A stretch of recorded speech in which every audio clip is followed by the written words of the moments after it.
2025 भर्तियों का वर्ष आज ही सुनिश्चित करें अपना सिलेक्शन और डाउनलोड करें तैयारी कर लो ऐप।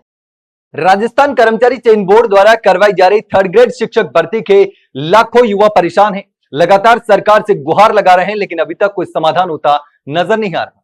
लेकिन जिस तरीके से लगातार अभ्यर्थी जो है वो अपनी मांग उठा रहे हैं, क्योंकि पहली बार शायद इतनी छोटी जो भर्ती है वो थर्ड ग्रेड शिक्षक भर्ती आई है, मात्र 7,500 पदों पर, और बोर्ड ने प्रक्रिया भी शुरू कर दी है और कुछ ही दिनों में शायद इसका जो विज्ञापन है वो भी जारी कर दिया जाएगा। जनवरी 2026 में इसकी परीक्षा होने वाली है। 17 से 21 जनवरी बोर्ड ने घोषणा कर दी है। लेकिन इसी बीच अब जो है वो विभाग और बोर्ड भी मानने लगा है और सरकार भी मानने लगी है कि कहीं ना कहीं इन लाखों युवाओं के साथ गलत हुआ है और इतनी छोटी जो भर्ती आई है वो कहीं ना कहीं युवाओं के सपनों को तोड़ रही है। और इसी को लेकर हमने कर्मचारी चयन बोर्ड के अध्यक्ष से भी बात करी थी, लेकिन उनका उस समय कहना था कि जो विभाग ने जो हमें भर्ती करवाने के लिए जितने पदों पर दिया है और उतने ही पदों पर हम भर्ती करवा रहे हैं, हमने शुरू कर दिया है। अगर विभाग इन पदों को बढ़ाने के लिए बोलता है या कोई नया विज्ञापन जारी होता है तो हम विज्ञापन जारी कर देंगे, लेकिन अभी तक नए पदों को लेकर कोई जो घोषणा है वो नहीं हुई है। लेकिन अब विभाग और सरकार तक ये बात पहुंचने लगी है कि युवा जो है वो परेशान है, उनके सपने टूटने लगे हैं। तो ऐसे में अब सरकार और विभाग में भी कहीं ना कहीं बातचीत जो है, हलचल जो है वो शुरू होती हुई नजर आ रही है। लेकिन अब सरकार और विभाग मिलकर कितना जल्दी इन युवाओं को राहत देती है ये तो देखने वाली बात होगी। लेकिन इस पूरे मामले में जो है वो जल्द से जल्द परीक्षा से पहले पदों में बढ़ोतरी की घोषणा होनी चाहिए ताकि युवाओं को राहत मिल सके, क्योंकि परीक्षा से पहले अगर पदों की जो घोषणा है वो नहीं होती है तो कहीं ना कहीं युवाओं को जो उम्मीद है वो टूट जाएगी। क्योंकि परीक्षा देने के लिए, तैयारी करने के लिए कहीं ना कहीं मोटिवेशन चाहिए होता है, वो मोटिवेशन कम पदों पर नहीं आ रहा होता।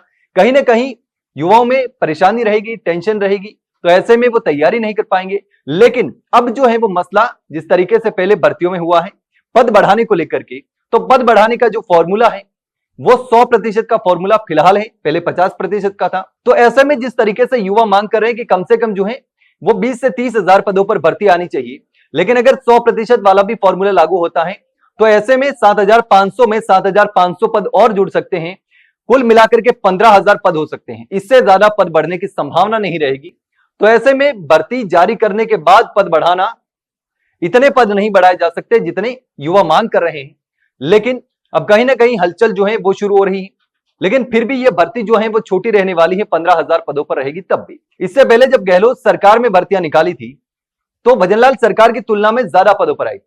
लेकिन भजनलाल सरकार का आधा कार्यकाल पूरा हो चुका है, लेकिन अभी तक जो छोटी भर्ती इतनी पहली बार आई है 7,500 की, 2018 से लेकर 2023 तक गहलोत सरकार आई थी और उस समय जो भर्ती थी उस भर्ती की हम बात करें तो 2018 में 54,000 पदों पर भर्ती निकाली गई थी, 2021 में 15,000 पदों पर भर्ती निकाली गई थी और 2022 में 48,000 पदों पर भर्ती निकाली गई थी। ऐसे में 2018 से लेकर 2022 तक बड़ी भर्तियां निकाली गई हैं, 54,000, 15,000 और 48,000। लेकिन अब जो है वो मात्र 7,500 पदों के लिए भर्ती निकाली गई है, जो कि कहीं ना कहीं युवाओं के सपनों को तोड़ रही है। युवाओं को जो तैयारी कर रहे थे जिस चीज को लेकर के, जिस उम्मीद में तैयारी कर रहे थे, वो उम्मीद टूटती हुई नजर आ रही है। और ये भर्ती अगर 100% पद बढ़ेंगे तब भी कम से कम 15,000 पद ही हो सकते हैं। 20 या 30,000 पदों पर होने की संभावना कहीं नजर नहीं आ रही है। लेकिन एक चीज यह है कि अब कहीं ना कहीं विभाग, बोर्ड और सरकार भी मानने लगे हैं कि अब जो है वो भर्ती छोटी है, युवाओं को कहीं ना कहीं परेशानी होने लगी है और लगातार मांग उठा रहे हैं। लेकिन अब देखना होगा कि अब युवाओं को जो राहत है वो मिलती है या फिर नहीं मिलती है, पदों में बढ़ोतरी होती है, कब होती है, कब सरकार मानती है, विभाग कब नोटिफिकेशन जारी करता है, ये सारी चीजें देखने वाली बात होगी। लेकिन इस पूरे मामले पर आप क्या सोचते हैं, कमेंट सेक्शन में कमेंट करके जरूर बताना। वहीं अगर जानकारी अच्छी लगी हो तो वीडियो को लाइक और शेयर जरूर करें और हाँ, चैनल को सब्सक्राइब करना ना भूलें। फिलहाल के लिए इतना ही, जल्द मिलते हैं एक नई जानकारी के साथ। तब तक के लिए नमस्कार।